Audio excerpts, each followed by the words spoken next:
Nobody wants to end up in family court, but if you do, you want an honest, experienced family law attorney by your side to help minimize the stress, mental anguish, and legal costs that divorce and custody matters bring. Welcome to In Your Best Interest.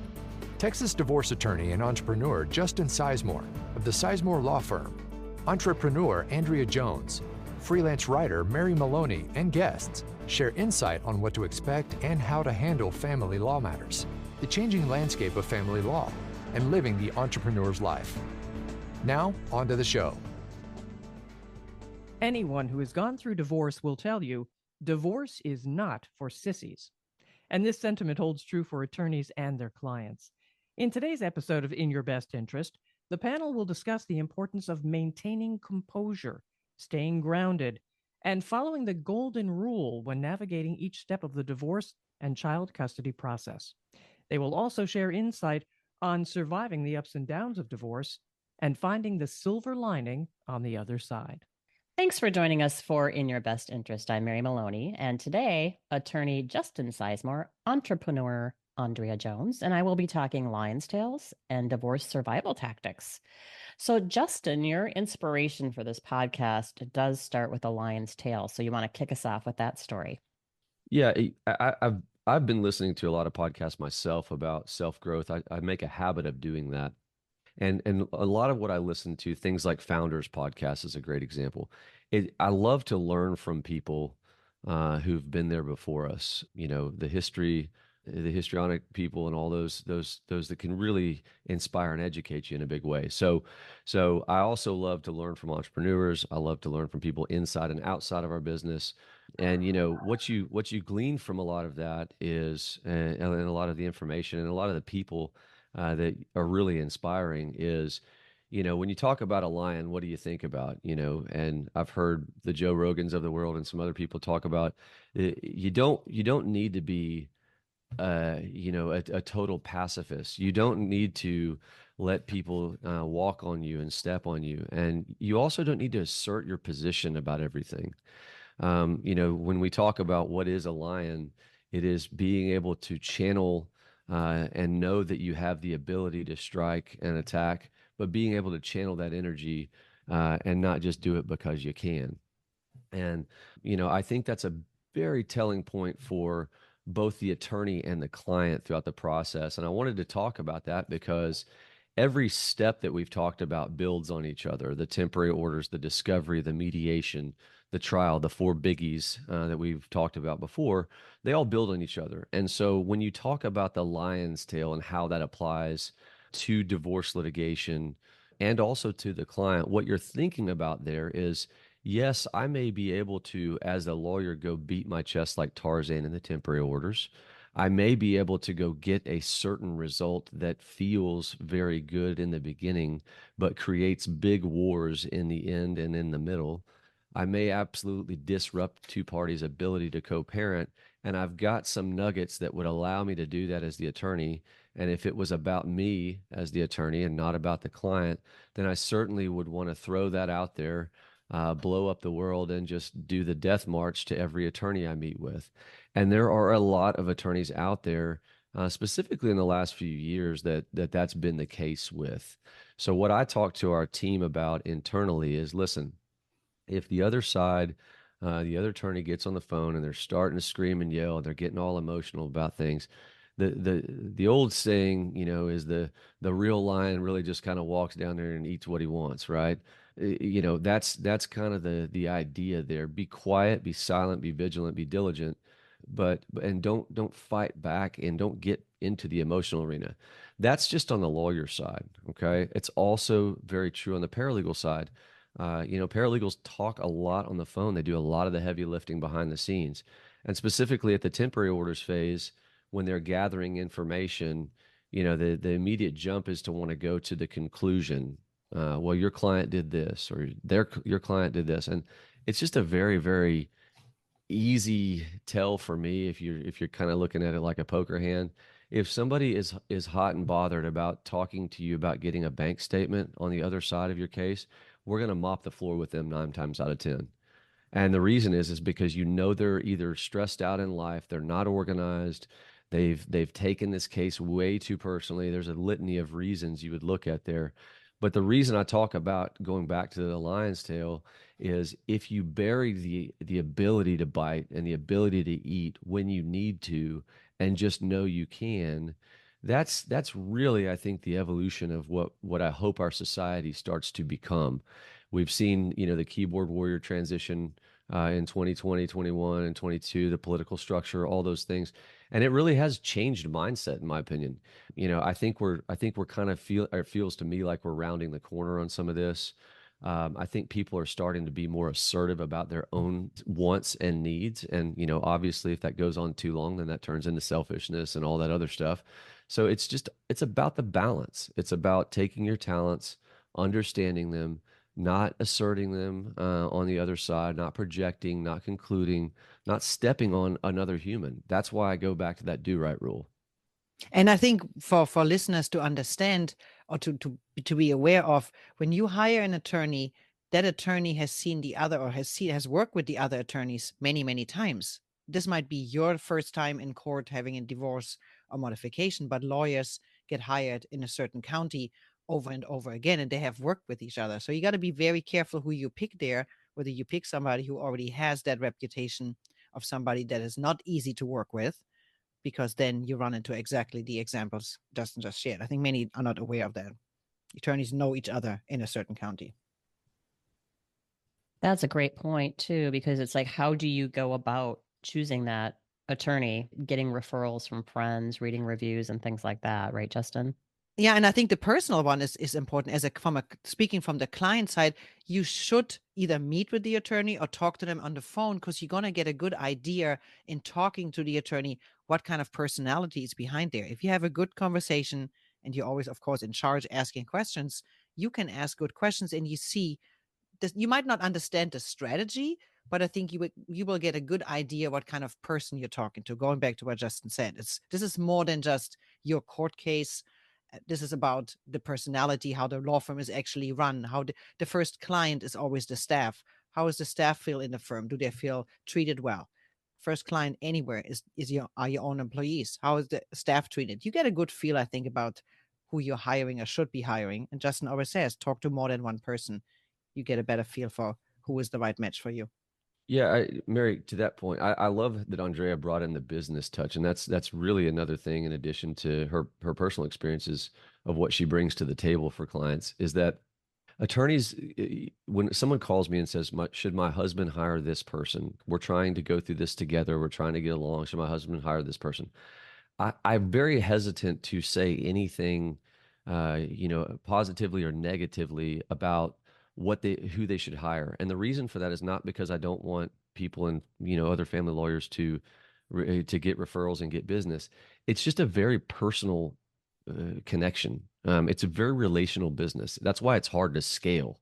It's hard to scale up attorneys when you're talking about personality types. It's hard to scale up staff when you're really involved in the trenches and you want you want your kind of message to be carried forward and your mission statement to be carried forward. So the business side of that is massively important. And like Andrea said, when you first make those calls, those first interactions, those are huge pieces. And we talk, like good business people talk with their staff and team. The very first, I mean, and it doesn't have to be a long conversation. I can get a text from somebody that says, "Hey, this person's called 4 times. They're for an initial consult. They said they don't want to pay. They're being rude about this and that." Like that comes up the chain, and it's not that I don't understand a stressful situation. It's not that we're not empathetic, but keep in mind, you are setting the tone for how successful we can be as your attorneys in the very first few minutes. And I tell our staff that I said, the very first email you send out, if it has a typo in it, it can be something really simple. I caught one the other day, and it's like I don't sit there and hover and micromanage, but it's supposed to be a TOO, and it was a TO, right? And that happens with autocorrect. But when you're typing a paragraph, and that's the first paragraph that a client sees, that is setting the tone. And so when it comes to going back to being, a lion and all that other stuff that does appear soapboxy, a real lion in my industry, in our industry of family law, is someone who pays attention to all of those details, all of how the staff communicates, when the staff communicates, how the consult is set up, how the client's able to pay, whether they have a portal, what access they have. Those are the logistical pieces that took 15 years to build, right? That doesn't happen overnight. And I know that there's some businesses out there that can scale up faster than the Sizemore law firm. And I don't pretend that there's not and that we've got all the answers.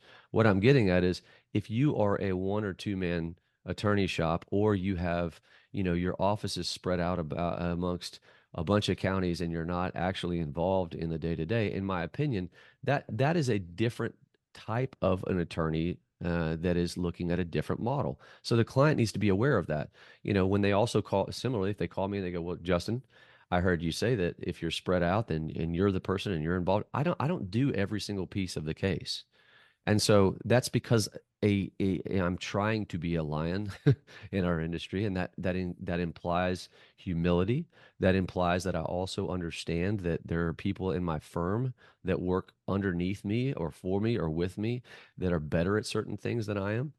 There's also judges that like somebody's personality traits for a different type of case better than I am. So the lion, in my opinion, remains humble in that regard, thinks about the client first, the process, the servant's heart that we talk about, but can bite your head off if we need to. And that's really important, because that should be the lawyer's decision and not the client wanting a pound of flesh. So we should talk about, the client too, because as you said, the world is changing. People are hearing all sorts of crazy things on social media. They're crazily wanting to, I shouldn't say crazily wanting to stand up for their rights, because you should, but sometimes they go too far, and sometimes those actions and their behavior gets in the way of their legal case. In looking to the different stages of the divorce process, you touched on the temporary orders, but we can also talk a little bit about what they need to do from their perspective, like during temporary orders, discovery, and so on.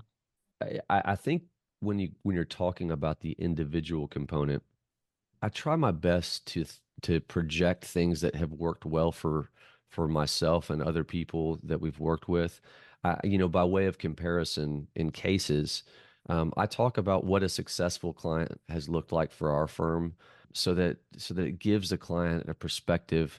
And Mary, I think by now we've got so many boxes in our family law world, right? It doesn't mean that every zebra has the same stripes, but they are pretty close. Okay. So when somebody calls me with a fact pattern, you can kind of jump to what you think the recipe is going to be for the individual, for the case strategy, when you've done something thousands of times pretty easily. Now, there's some curveballs that get thrown in there, but understanding the human you're dealing with, the human on the other side to a degree. And I will say that clients don't understand how we do this, but when you've heard the same types of stories, you've seen the timelines that have the same types of facts, they're in the same industry, they have the same financial aspects. There's a lot of similarities and parallels. So the very first thing I do with clients is get them on their best foot first. Now, it does not always happen overnight. But thinking about, if someone is having a substance issue, get them to freaking rehab. If they're having, insecurities and doubts about themselves, and the husband has gone off and married some, half, or is dating some woman half his age, and she's feeling, my client's feeling insecure about, her physical presence, or she doesn't have a strong support system. It's giving some tools in that regard, so that the client can at least attempt to be the lion that they expect us to be. And when we talk about why we do this job, the reason I do this job still to this day, and will continue to preach from the pulpit as loud as I can on this, it is to watch the transition.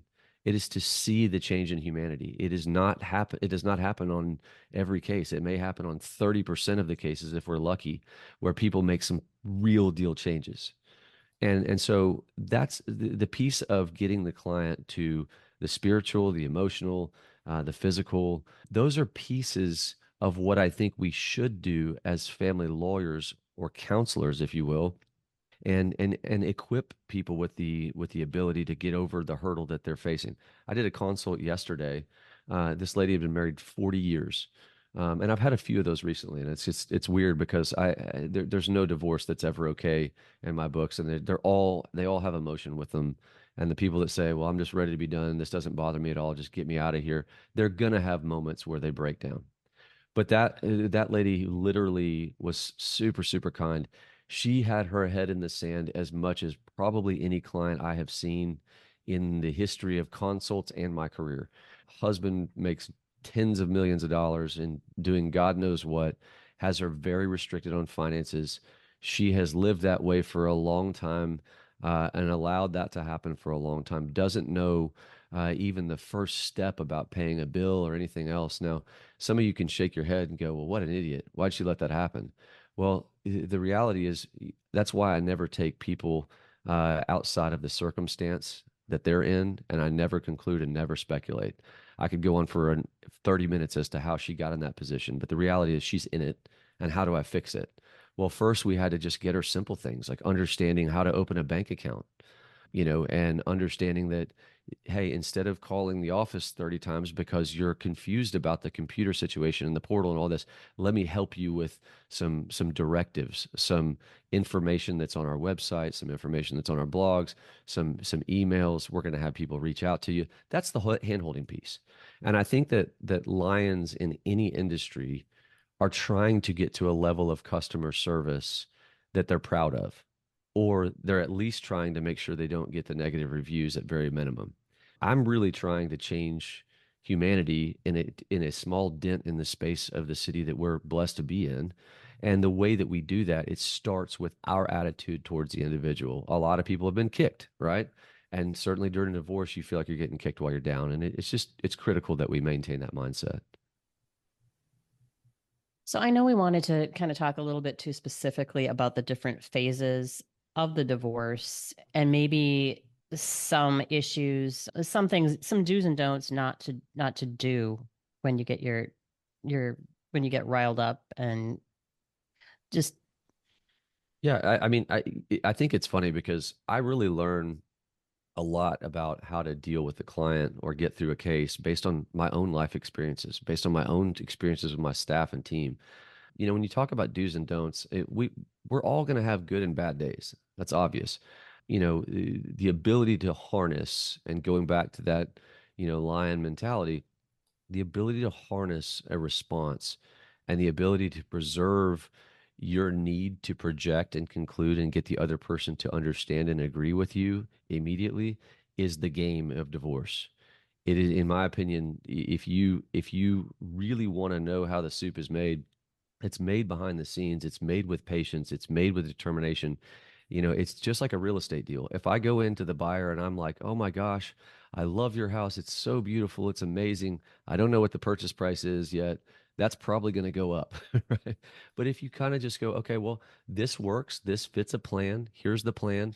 I know that there's going to be other houses. I'm a patient person, but then all of a sudden you go, okay, Justin, that's great. Well, my house just burned down and there's no houses available. And by the way, my credit's bad and my interest rates are off now and everything else. I mean, that's life, right? So when you look at the circumstances of the individual from the stages of the divorce case, you have to look at the real time buckets, in my opinion, of what you're trying to accomplish. So that's why I keep people focused on this temporary orders, discovery, mediation, trial component. It sounds so elementary.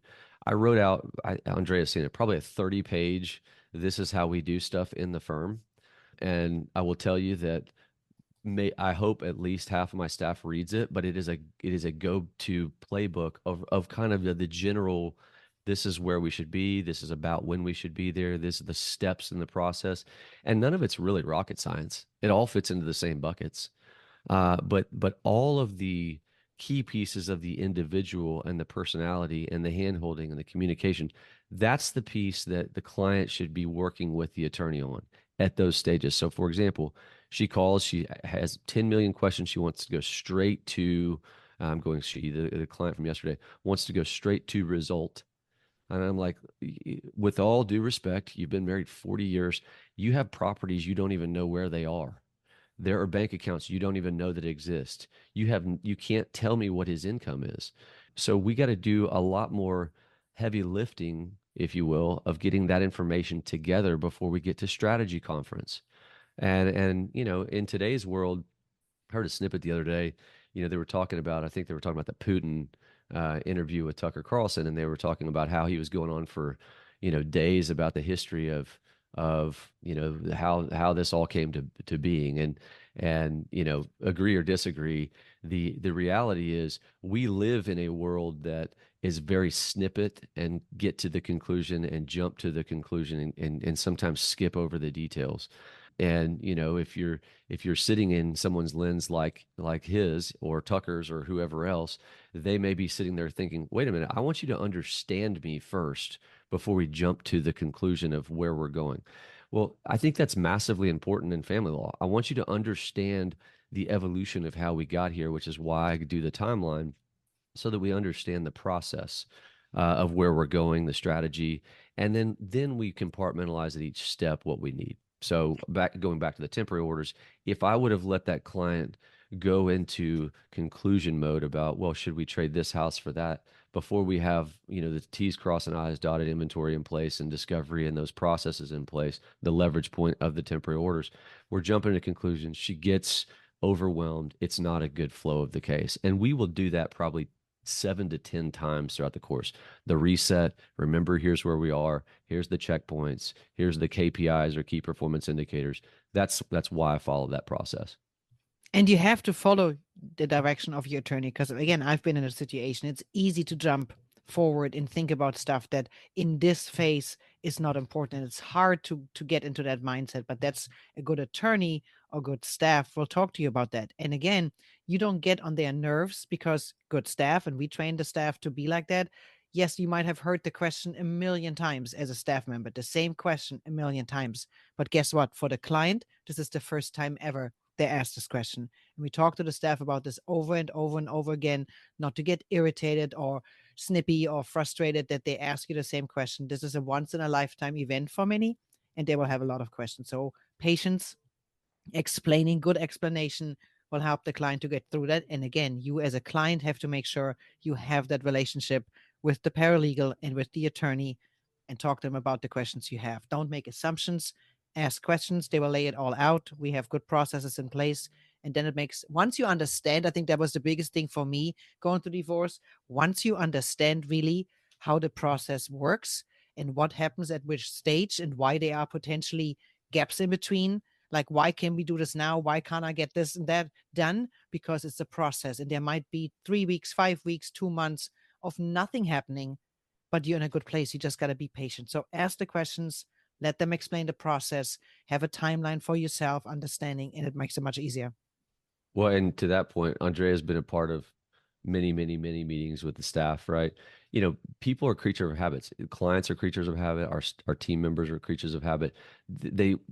People want to jump to what is familiar or what was easy, right? So when we shift to like a portal, or we shift technology inside of the business, I don't even use the word change. I try to get that out of my vocabulary.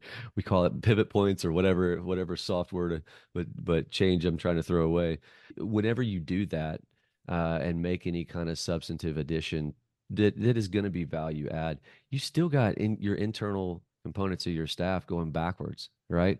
And so it's getting the staff back on board, at the same time that you're getting the clients to upload the information, and the client's like, I don't even know how to do this computer thing, and I don't understand this portal. And the staff is going, see, I told you we shouldn't have this portal. And it's the evolution of the name on the sign. And I challenge many non-entrepreneurs out there, or entrepreneurs that are out there and budding ones.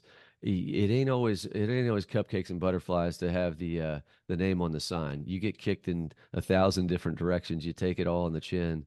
Yes, you do receive some of the benefits and rewards long term, but getting there is not an easy task. So point being, the reset with the client at each stage, the reset with the staff monthly, and those checkpoints, that's just critical to stay in that timeline, in that zone, in that pocket. A lot of great points from both of you guys there. I mean, really, following that process that your attorney lays out for you, definitely maintaining your composure throughout the process as best you can. You definitely want to do those resets with your attorney when you're, you're unsure, if you have questions, I'm not sure where you're going. And another aspect of this too is like you really don't want to show your hand per se in those early stages. But then going back to the lion metaphor, when it comes to a point, maybe it's a mediation or more likely in final trial, when you really need to go for the jugular and that eat your prey approach. How does that kind of transition occur? When do you get to that point, or when does the client and the attorney get to that point? To be clear, like as compassionate as we sometimes sound, and you don't know whether that's real until you get engaged with our firm and really see it firsthand. But as compassionate as we can sound, because I believe in that. I hope that message is spread.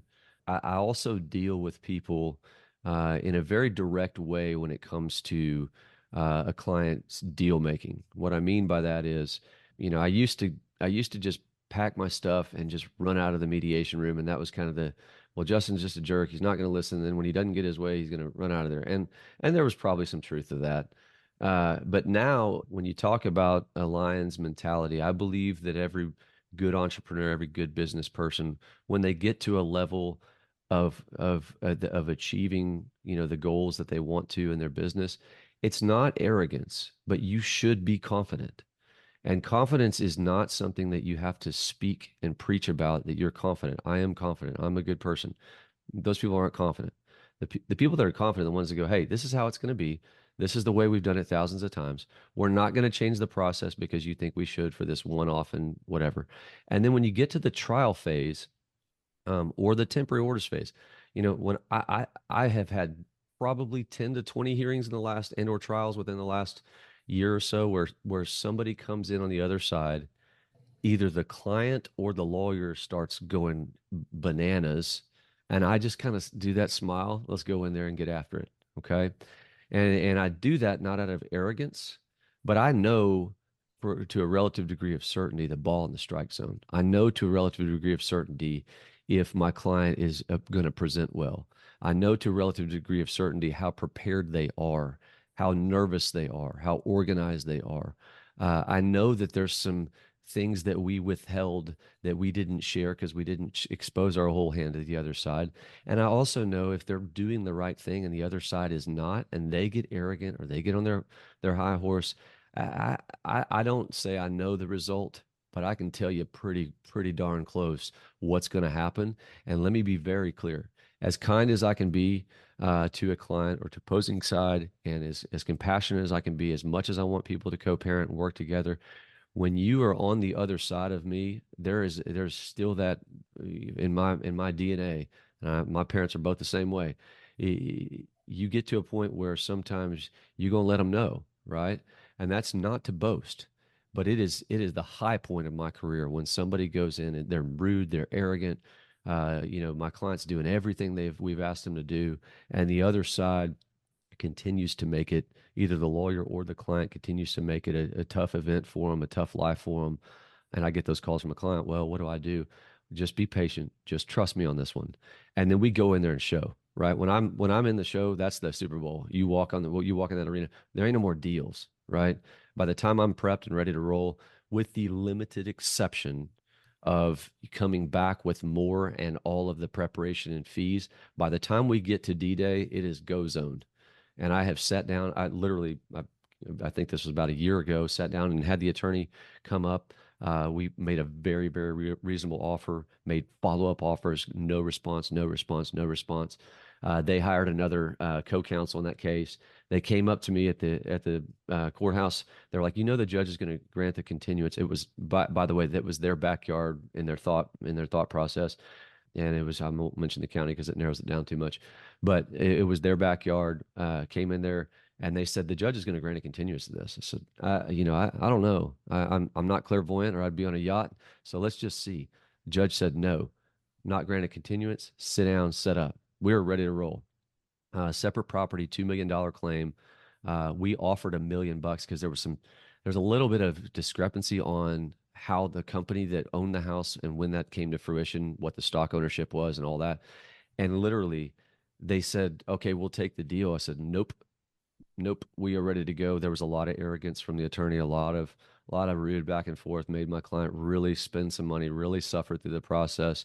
A lot of, this is me, puff my chest. We sat down, I get our expert up on the stand. The case took about 6 hours to try, blanked them, zero. So literally the week before, $1 million, right? The week after, zero. That's a win in my book. Well, those are home runs, right? The client may not feel like that. This client certainly was very appreciative, but that's a home run in the family law, which is very hard to show a win and a loss because people are going through tough times. But my point is that when you get a lawyer that cares about people and his clients, certainly, and his staff and his performance, his name, the firm, or her name, the firm, and all that, and it's not just a business decision, it's a passion. You better believe and understand when I get that steak thrown in front of me, I'm going to eat it. Absolutely. So, in closing here, let's do a kind of a final take us to church moment, Justin, and let's talk to clients a little bit about coping during divorce because you do really want to help people see the silver lining in the other side. And I loved the reference you shared prior to the podcast about God sharpening our sword and making it through that struggle. So if you can speak to that briefly before we wrap up, that'd be great. Yeah, and I know a lot of people are afraid to mention their spirituality and all that. I get it, and I don't. I've told people 1,000 times, I can't possibly judge you. I sin just like everybody else. I don't judge you from sexual orientation, anything else. I don't need to project anything on you. I have my own beliefs on that. I keep those compartmentalized, and I don't judge people because of circumstance. My job, if I'm truly doing what I believe in as a Christian, I believe that my job is to be humble, to love your neighbor as you love yourself, and to project in all ways that one philosophy. And I think that we get so wrapped up in religion and so and so feels this way, and they're conservative or they're liberal and all this other jazz. I don't put myself in a box, and I really love people that don't do that, because I think when you get your mind into the mentality of, if I am just doing the right thing and a little bit better one day than the day before, and I'm going to fall and I'm going to rise, but we're all in this together, like that. If we kind of take the mentality of that, I really do believe that big things can happen. And so when we go back to what makes me tick, when I look at suffering and sharpening your sword and moving to the next stage of life, I know that many Christians out there hear things like, well, why do bad things happen to good people? And why does this have to happen? What I can say for me personally is that we've all gone through sufferings. We are designed to suffer. We have been put on this planet, whether you're Christian, Muslim, Hindu, Jew, whatever your religion is. We are all designed to understand the concept of good and evil, right and wrong, suffering, and feast and famine, right? I think when we were running around chasing pieces of meat and you'd get to eat, it was a nice thing when you got to eat. So we're conditioned physiologically, psychologically, emotionally, spiritually in those regards. And so what I would say to people going through this process is, your suffering should sharpen your sword. That's a tongue twister. It should sharpen your sword, because if it does not, my belief is that God will continue to lump you on the head until you make some changes, right? And you can feel it. You can feel it with alcohol. You can feel it with sin. You can feel it with overeating. You can feel it with all kinds of these things, right? Let's take the religion out of it. If you just look at good and right and wrong, good and evil, you know how you feel when you wake up and make your bed and you go to the gym and you do a few of the right things that you had on your schedule for that week, and you don't let the other side of the bad voice tell you, hey, don't do this because you can do it tomorrow. The way that feels, right? My belief is, that there's a higher power up there. That's Jesus looking down on us saying, hey, dude, here you go. This is the way you're going to live. And if you don't, I'm going to show you the other side of that coin. And I want you to live that way so that you experience a good life on earth. But that doesn't mean because if you get a divorce or you're going through a divorce, you're a failure, right? So it's picking up, it's one step in front of the other. It's dusting off.